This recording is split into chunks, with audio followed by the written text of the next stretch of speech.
राज्यातील शेतकऱ्यांसाठी आज दिवसभराच्या सकाळच्या ठळक व झटपट बातम्या। शेतकऱ्यांसाठी अत्यंत महत्त्वपूर्ण अपडेट आलेले आहे। आजपासून शेतकऱ्यांच्या खात्यामध्ये पीक विम्याची रक्कम मिळणार आहे। तसेच तुमच्या यादीमध्ये सुद्धा नाव तुम्हाला बघता येणार आहे, त्यामुळे व्हिडिओ शेवटपर्यंत बघा। सोयाबीन पेरलं आणि अख्खं साल दराच्या अपेक्षेमध्ये झिरलं। दराने केला भ्रमनिरास, कुणी घरातच ठेवलं तर कुणी बेभाव विकलं। आजपासून पीक विमा पडणार खात्यावरती 335.90 कोटी रुपये मिळणार। विमा कंपनीचा प्रीमियम मिळाला। मागील 3 ते 4 महिन्यांपासून पीक विमा अग्रिम मिळण्याची प्रतीक्षा करीत असलेल्या शेतकऱ्यांच्या खात्यावरती रक्कम पडणार आहे। शेतकऱ्यांना 335.90 कोटी रुपयांची अग्रिम मंजूर झालेली आहे। अखेर शासनाने हप्ता मंजूर केल्यामुळे ती अदा करण्याचा मार्ग सुद्धा आता मोकळा झालेला आहे।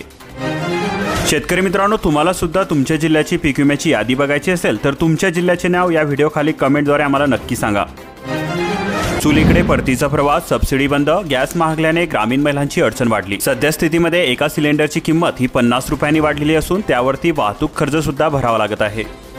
विधानसभेने मंजूर केलेली विधेयके रोखणे ही मनमानी। सर्वोच्च न्यायालयाने तमिळनाडूच्या राज्यपालांना कठोर शब्दामध्ये फटकारले। प्रथमच कालावधीही केला निश्चित, 1 महिन्यामध्ये द्यावी लागणार मंजुरी। घरकुलांसाठी 5 ब्रासपर्यंत मोफत वाढू रीती धोरणाला मंत्रिमंडळाची मंजुरी।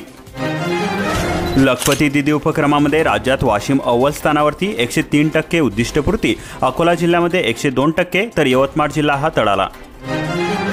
शिक्षकांच्या बदल्यांचे अधिकार घेण्याचा मनसुबा उधळला। नियम 41 अविरोधी परिपत्रक रद्द, न्यायालयाकडून शासनाला फटकार।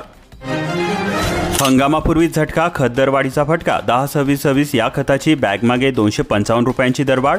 DAP सुद्धा महागणार, बियाण्यांसह कीटकनाशकांची सुद्धा दरवाढ। पीक कर्जमाफी होणारच नाही असे अजिबात नाही, पालकमंत्री मकरंद पाटील यांचे स्पष्टीकरण। शेवटच्या महिन्यामध्ये खर्चाची घाई नको, 9 महिन्यांमध्ये 60% निधी खर्च करा। वित्त विभागाच्या विभागांना सूचना, परिपत्रक जारी। 2025 अखेरपर्यंत खर्च करण्याच्या सूचना। मोठ्या पडझडीनंतर बाजार सावरला, आशिया युरोपात सुद्धा घसरण थांबली। सेन्सेक्स 1089 अंकांनी वधारला, खरेदीमुळे मिळाले बळ। 30 पैकी 29 कंपन्यांचे शेअर वधारले। कृषी मंत्र्यांच्या वक्तव्याचा निषेध केला, शेतकऱ्यांवरती गुन्हे दाखल। बहिरखेड फाट्यावरती केले होते आंदोलन। ई-केवायसी करा, दुर्लक्ष कराल तर धान्य पुरवठा होईल बंद। मोबाईल ॲपच्या मदतीने ई-केवायसी करता येणार पूर्ण, 23% लाभार्थ्यांची केवायसी बाकी।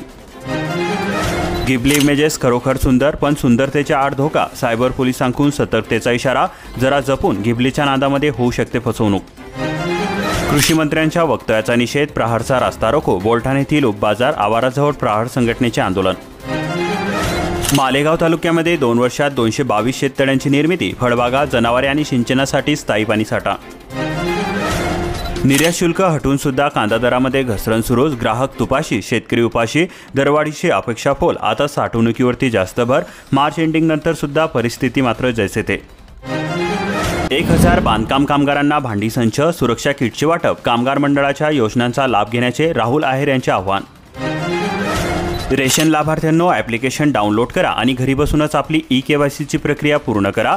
30 एप्रिलपर्यंत करू शकतील प्रक्रिया पूर्ण। ई-केवायसी करण्याकरता आता 2 पर्याय करून दिले आहेत उपलब्ध। नीटमध्ये 600 पेक्षा जास्त मार्क मिळवून देतो म्हणत 22 लाख रुपये उकडले। बीडमध्ये तिघांविरोधामध्ये गुन्हा दाखल, अनेकांची फसवणूक झाल्याचे कळाले। शेतीमध्ये तणनाशकांचा वापर वाढला, शेती, पर्यावरण, मानवी आरोग्य आले धोक्यामध्ये। सेंद्रिय पद्धतीने शेती करणे आता काळाची गरज। PM सूर्यघर योजनेमध्ये 2086 ग्राहक करतायत वीज निर्मिती। घरगुती ग्राहकांना मिळते 78,000 रुपयांचे अनुदान। शक्तीपीठ महामार्गाला शेतकऱ्यांचा कडाडून विरोध। 12 जिल्ह्यांमधील शेतकऱ्यांचा राज्यस्तरीय परिषदेमध्ये एल्गार। पूर्वीच्या महामार्ग तोट्यामध्ये असताना नवीन महामार्ग कशा करता। हवामान आधारित फळपीक विम्यासाठी ई-पीक पाहणी। ई-पीक पाहणीची नोंद नसेल तर अर्ज रद्द होतील। पीक वाचवण्यासाठी ठिबक सिंचनकडे कल, सिंचनासाठी ठिबक विक्रेत्याकडे शेतकऱ्यांची विचारणा। बाष्पीभवनाचा वेग वाढला, 32 दशलक्ष घमी पाणी विरले हवेमध्ये। निम्न दुधना प्रकल्पामधील पाण्याची स्थिती, उन्हाळ्यामध्ये पाणी जपून वापरण्याचे आव्हान। प्रधानमंत्री घरकुलासाठी नवा सर्व्हे, 2ऱ्या टप्प्यामधील कामास परवानगी। वंचित लाभार्थ्यांना मोठा दिलासा, मोबाईल ॲप्लिकेशनच्या माध्यमातून सर्वेक्षण सुरू। शेतकऱ्यांना प्रतीक्षा, सोयाबीन हरभऱ्याची दरवाढ व्यापाऱ्यांच्या पथ्यावरती। हंगामामध्ये पहिल्यांदा हरभरा MSP पार। सिंचनाकरता पाणी द्या, 40 वर्षानंतर सुद्धा पालांदूर कोरडाच, कार्यकारी अभियंत्यांना दिले निवेदन। धानाचा भाव यंदा 2700 रुपयावरती स्थिर। खरीप व रब्बीत सुद्धा शेतकऱ्यांचे अर्थचक्र कोलमडले, मागील वर्षापेक्षा सुद्धा कमी भाव, झाला अपेक्षाभंग। गडचिरोली जिल्ह्यामध्ये गॅस दरवाढीने 3 लाख कुटुंबांचे जेवण महाग, 2.5 कोटी वीज ग्राहकांना दरवाढीचा झटका, नवीन आर्थिक वर्षामध्ये महागाईचा दुहेरी फटका, गृहिणींचे किचन बजेट कोलमडले, सर्वसामान्यांना झळ. अध्यक्ष महोदय, कर्जमाफी या संदर्भात वारंवार या सभागृहामध्ये मी मत व्यक्त केलं की कर्जमाफीच्या विरोधात आम्ही नाही. धान घोटाळा गुन्हा नोंदवण्याचे जिल्हाधिकाऱ्यांनी दिले आदेश.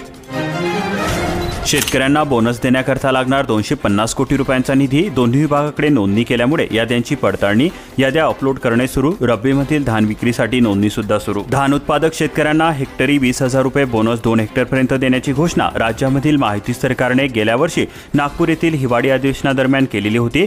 यानंतर या संदर्भामधील आदेश तब्बल 4 महिन्यानंतर मागील 8 दिवसापूर्वीच या संदर्भातील आदेश निघालेले आहेत.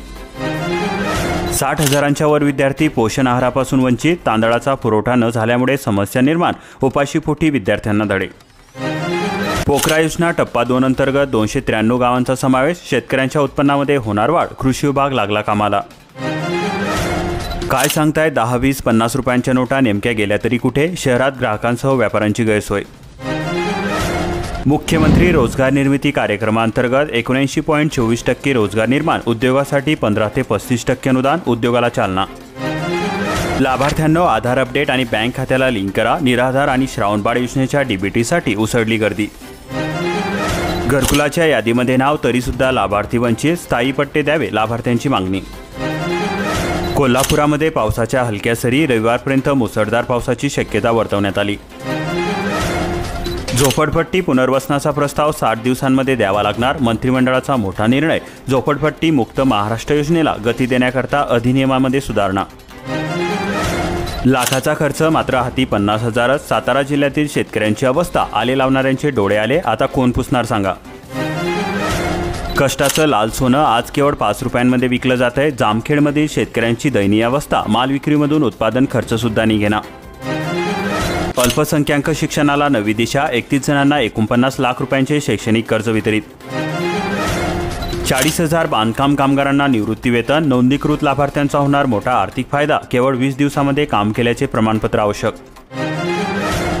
आपत्तीग्रस्तांचे पंचनामे करून नुकसान भरपाई द्या, खासदार म्हात्रे यांची मागणी. अवकाळी पावसामुळे ग्रामीण भागामध्ये झाले मोठे नुकसान. पीएफमधून पैसे काढणे आता आणखी सुलभ, कॅन्सल चेक अपलोड करण्याची गरज नाही. गो ग्रीनचा पर्याय निवडल्यास वीज बिलामध्ये एक रकमी 120 रुपयांची सूट, राज्यामधील 6 लाख वीज ग्राहक करतायत गो ग्रीनचा वापर. घरकुल लाभार्थ्यांसाठी 5 ब्रास वाळू मोफत, राज्य मंत्रिमंडळामध्ये वाळूबाबतचे नवीन धोरण जाहीर, लिलावाने विक्री. डिसेंबरपर्यंत सर्व शासकीय कार्यालयांमध्ये सौर ऊर्जा प्रकल्प, जिल्हाधिकारी येडगे. केंद्र सरकारच्या योजनांना गती द्या. वीज कंपनीच्या स्मार्ट मीटरला वाढता विरोध, बळीराजा संघटना महाराष्ट्र दिनी रस्त्यावर उतरणार. सोने 3,000 रुपयांनी घसरले तर चांदी 9,000 रुपयांनी स्वस्त. मंगळवारी सोने 3,000 रुपयांनी कमी होऊन 88,800 रुपयांपर्यंत आले, तर चांदी सर्वाधिक 9,000 रुपयांनी कमी होऊन ते आता 91,000 रुपये किलोवरती आलेली आहे. ईव्ही पाहणी करा, अन्यथा फडपीक विम्याचा अर्ज रद्द होणार. नगर जिल्ह्यामधील 2,331 शेतकऱ्यांना इशारा. आता किलोच्या आंब्याला 60 ते 65 रुपयांचा दर, आंबा उत्पादनामध्ये घट झाल्यामुळे मागणी वाढली, दरही वधारला. यंदा 103% पाऊस, महाराष्ट्रावर वरुणराजाची कृपादृष्टी, स्कायमेटचा अंदाज. वर्षभरामध्ये तब्बल 595 रेशन दुकानावरती धाडी टाकण्यात आल्या. शेतकऱ्यांना सरसकट कर्जमाफी जाहीर करा. यावेळी शेतकऱ्यांनी काय मागण्या मागल्यात बघा. शेतकऱ्यांना तात्काळ सरसकट कर्जमाफी जाहीर करावी. बँकांकडून होणारी जबरदस्ती तात्काळ थांबवा. कर्जमाफी शेतमालाच्या भावावरती नव्हे तर आर्थिक परिस्थितीच्या आधारे ठरवण्यात यावी. बरडगाव सौर प्रकल्प अखेर कार्यान्वित, शेतकऱ्यांना दिवसावीज. प्राजक्त तानपुरे यांच्या पाठपुराव्याला यश. पाम लागवडीतून लाखोचे उत्पन्न, कितूर तालुक्यातील शेतकऱ्यांची यशोगाथा, केवळ 1.30 एकरामध्ये लागवड. लासलगाव जिल्ह्याने द्राक्ष निर्यातीमध्ये ओलांडला लाखाचा टप्पा, 20% घट, अवकाळीचा फटका, दरामुळे बागायतदार समाधानी. अवकाळी गारपिटीने आंब्याला फटका, मनमाड जिल्ह्यामध्ये 4,934.86 हेक्टरवर आंब्याची लागवड, उत्पादन घटणार. कांदा बेभाव तर हिरवी मिरची, लिंबू खातायत भाव, शहरामधील बाजारामध्ये आवक घटल्याने दरामध्ये वाढ सुरूच. सिंचन विहिरी, गायगोठा, वृक्ष लागवडीचे प्रस्ताव धुडका, शेतकरी पुत्रांनी व्हिडिओची भेट घेऊन केली चर्चा. शहागड बंधाऱ्यामध्ये पोहोचले जायकवाडीचे पाणी, 10 एप्रिलपर्यंत पाणी सोडता येणार, शेतकऱ्यांना दिलासा. पोखराच्या धर्तीवरती नवी योजना, भांडवली गुंतवणुकीसाठी पीक विम्याची पुनर्रचना, 5,000 कोटी अपेक्षित. अशाच प्रकारच्या महत्त्वपूर्ण अपडेट दररोज मोफत जाणून घेण्यासाठी आपल्या चॅनलला सबस्क्राईब करून बेल आयकॉनला ऑलवरती सेट करून घ्या आणि हा व्हिडिओ जास्तीत जास्त शेतकरी मित्रांपर्यंत शेअर करा.